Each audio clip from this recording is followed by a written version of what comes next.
அருள்மிகு சாரங்கபாணி திருக்கோயில், திருக்குடந்தை, கும்பகோணம். மூலவர் ஆறாவமுதன். தாயார் கோமலவல்லி நாச்சியார். உற்சவர் சாரங்கபாணி அபர்யாப்தாமிருதன் உத்தாநாசாயி. கோலம் சயனம். திசை கிழக்கு. விமானம் வைதீக விமானம். தீர்த்தம் ஹேமபுட்கரணி. மங்களாசாசனம் பூதத்தாழ்வார், பேயாழ்வார், திருமலிசை ஆழ்வார், நம்மாழ்வார், பெரியாழ்வார், ஆண்டாள், திருமங்கை ஆழ்வார். நாமாவளி: ஸ்ரீ கோமலவல்லி சமேத ஸ்ரீ சாரங்கபாணியே நமக. ஊர் கும்பகோணம். குடந்தை: அக்காலத்தில் இவ்வூர் குடந்தை எனவும் குடமூக்கு என்றும் பெயர் பெற்று விளங்கியது. மேலும் மரங்கள் நிறைந்த வனமாகவும் இருந்துள்ளது. எனவே குடந்தை வனம் என்ற சொல்லே மருவி பிற்காலத்தில் கும்பகோணம் என்று ஆனது. ஆறாவமுதன்: திருக்குடந்தை திருத்தலத்தில் உறையும் உற்சவரான இறைவன் சங்கு சக்கரத்துடன் சாரங்கம் என்ற வில்லை ஏந்தியவாறு காட்சி தருகிறார். பாணி என்றால் கையில் ஏந்தியவன் என்று பொருள். இதன் காரணமாகவே இத்தல இறைவன் சாரங்கபாணி என்ற திருநாமம் பெற்றார். மேலும் இவருக்கு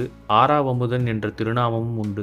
ஆறாவமுதன் என்பதற்கு திகட்டாத அமுதம் போன்றவன் என்பது பொருள். 12 ஆழ்வார்களில் ஒருவரான நம்மாழ்வார் தாம் பாடிய திருவாய்மொழி பகுதியில் 10 பாசுரங்களில் ஆறாவமுதன் என்ற திருநாமத்தை கூறியே மங்களாசாசனம் செய்கிறார். வைகுண்டரையே வெகுண்டவர்: ஒரு சமயம் வைகுண்டம் வந்த பிருங்கி முனிவரை அறியாததைப் போல் பாம்பினையில் பள்ளி கொண்டிருந்தார் பரந்தாமன். கோபத்தால் வெகுண்ட முனிவர் வைகுண்டரை மார்பில் உதைக்கச் சென்றார். இதை அறிந்தும் திருமால் தடுக்காததால் உதைபட்டார். உங்கள் மார்பில் ஐக்கியமான என் மீது பிற ஆணின் பாதம் பட இருந்ததை தடுக்காமல் இருந்து விட்டீர்களே என கோபம் கொண்ட திருமகள் கணவரை விட்டு பிரிந்தார். இதன் காரணமாகவே நம் முன்னோர்கள் எவரையும் காலால் உதைப்பது பாவம் என்கிறார்கள். ஏனெனில் உதைபட்டவர்களிடம் உள்ள திருமகள் கடாட்சம் அவரை விட்டு நீங்க என்பது ஐதீகம். பிருங்கி முனிவர் தான் செய்த தவறுக்காக வருந்தி புண்ணிய பூமியான குடந்தை வனத்தில் திருமகள் தாயாரை நோக்கி தவம் இருந்தார். அதற்கு மனமிருங்கிய தாயார் காவிரி தீர்த்தத்தில் தாமரை மலரில் அவதரித்தார். முனிவர் அவருக்கு கோமலவல்லி என பெயரிட்டு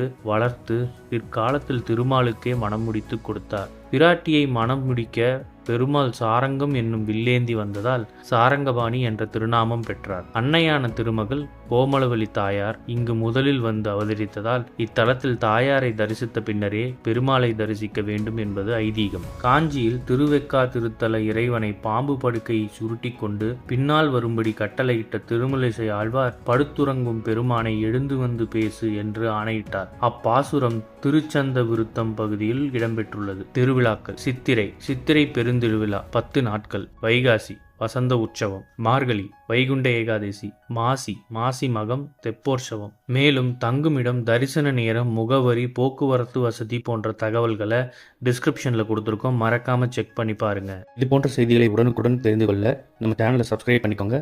பெல் நோட்டிஃபிகேஷன் ப்ரெஸ் பண்ணிக்கோங்க. நன்றி, வணக்கம்.